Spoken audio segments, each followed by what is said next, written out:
باب ذی وقار قرآن مجید فرقان حمید نے بڑے واضح طور پر ارشاد فرمایا کہ کتاب قرآن مجید کے متعلق اللہ فرماتا ہے ہدی للمتقین، یعنی کہ آغاز ہی یہاں سے ہو رہا ہے، الف لام میم ذالک الکتاب لا ریب فیہ ہدی للمتقین الذین یؤمنون بالغیب، کہ قرآن کتاب ہدایت ہے۔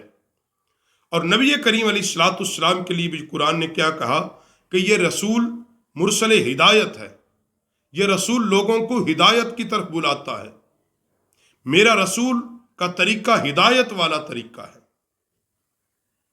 جب تک یہ امت نبی علیہ الصلوۃ والسلام جو دین لے کر آئے وہ دین ایک آفاقی دین تھا، وہ کسی ایک رنگ، قبیلے، نسل، قوم کے لیے نہیں تھا، بلکہ جملہ انسانیت کے لیے نبی علیہ السلام دین حق لے کر آئے تھے۔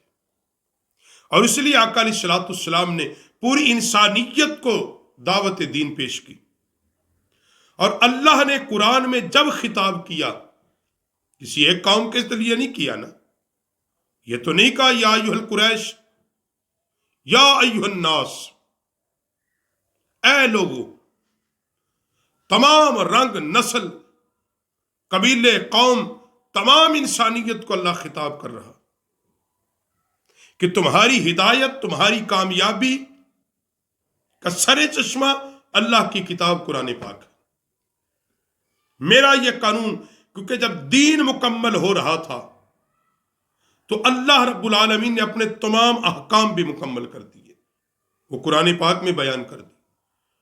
نبی علیہ السلام خاتم النبیین، آپ کے بعد باب نبوت چونکہ اللہ نے بند کر دیا، حضور علیہ السلام کے ذریعے اللہ نے اپنے دین کو مکمل کیا۔ فرمایا لکم دینکم واتممت علیکم، دین مکمل ہو گیا۔ محبوب اعلان کر دو لکم دینکم ولی دین، تمہارا دین تمہیں مبارک ہو۔ دین کا معنی طریقہ، دین کا معنی اصل طریقہ۔ اسلام ایک دین ہے، مطلب کیا؟ اسلام ایک نظام ہے جس کے اندر لوگوں کو جینا ہوگا،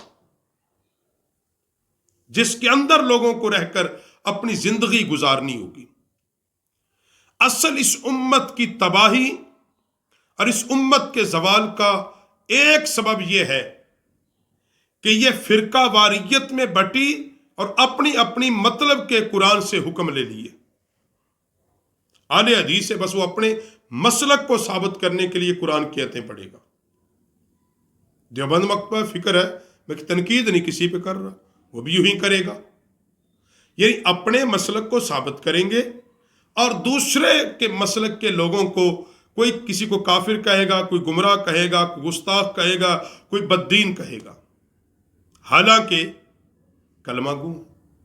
حکم کیا تھا کہ سارے کے سارے مسلمان ایک امت واحدہ بن کر، امت واحدہ بن کر ایک وحدت کے وجود کی صورت میں دین اسلام کو لے کر اٹھیں گے اور پوری دنیا کے سامنے پیش کریں گے۔ وہ کب ہونا تھا کہ جب ہم اللہ کی کتاب کو اس طرح اس کا مطالعہ کرتے، اس طرح قرآن پاک کو پڑھتے جیسے اللہ نے پڑھنے کا حکم دیا تھا، اور ہم نبی علیہ السلام کی بھی وہ فرمان لیتے ہیں جن سے مسلک کا عقیدہ ثابت ہوتا ہو۔ دیکھو نبی علیہ السلام، بھئی ٹھیک ہے میں اس کی مخالفت نہیں کرتا، ایمان پہلی چیز ہے، مگر نبی کریم صلی اللہ علیہ وسلم نے لوگوں کے سامنے کیا پیش کیا؟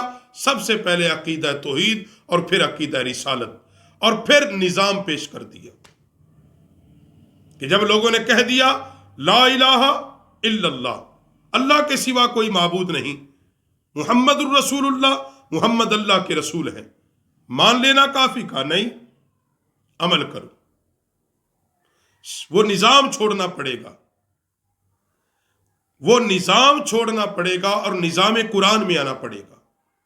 دین کا معنی کیا ہوا؟ ایک نظام، طریقہ، کہ ہماری جو زندگی ہے، ہمارا جو وجود ہے، ہم کم از کم اپنے اس وجود کو اسلام کے مطابق ڈال دیں۔ ہمارے یہاں اصل میں دین کا مطلب دیا جاتا ہے صرف نماز، روزہ، حج اور زکوٰۃ، باقی چھوٹی موٹی نیکیاں ٹھیک ہے بھی یہی دین ہے، اور ایک تبلیغ کر دی جائے، یہی بات یاد رکھو، یہ عبادات ہیں۔ اس وقت تک مسلمان عروج نہیں پکڑیں گے جب تک دین کو بطور نظام نافذ نہیں کریں گے۔ اپنی روایات، اقتدار، ہماری کیا روایت؟ مسلمان کی روایات وہی ہیں جو اللہ نے قرآن میں بیان کر دی۔ طریقہ کیا ہے؟ وہی طریقہ ہے جو مصطفیٰ کریم علیہ السلام نے اپنی زندگی گزار کر بتایا کہ ایسے زندگی گزارنی۔ وہ کون سا کام ہے جو مصطفیٰ نے نہیں کیا یار؟ نبی پاک علیہ السلام نے دیکھو مزدوری بھی کی، بکریاں بھی چرائی۔ یہ حضور علیہ السلام کہ ہر شعبہ زندگی، نبی علیہ السلام نے شادیاں کی، اولاد ہوئی، پیغمبر نے ان کی شادی کی۔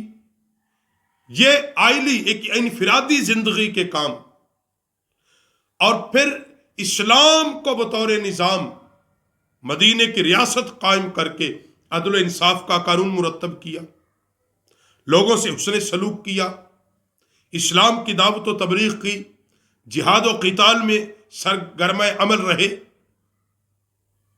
غیر مسلموں کے ساتھ جہاں ضرورت محسوس ہوئی وہاں معاہدات کیے، مگر مقدم کس چیز کو رکھا؟ اسلام کو، اسلام کی عزت کو، دین اسلام کی۔ تو نبی علیہ السلام کا طریقہ ہی اس امت کے عروج کا سبب ہوگا۔ اگر حضور کے طریقے کو چھوڑیں گے تو پھر ماں سوا گمراہی کے کچھ نہیں، کیونکہ حضور علیہ السلام نے خود فرمایا جو میری سنت کو چھوڑ دے گا وہ گمراہ ہو جائے گا۔ اور یہی بات سیدنا ابو بکر صدیق نے بھی فرمائی تھی، فرمایا تھا اگر میں حضور کی سنت کو چھوڑ دوں گا پھر میں گمراہ ہو جاؤں گا۔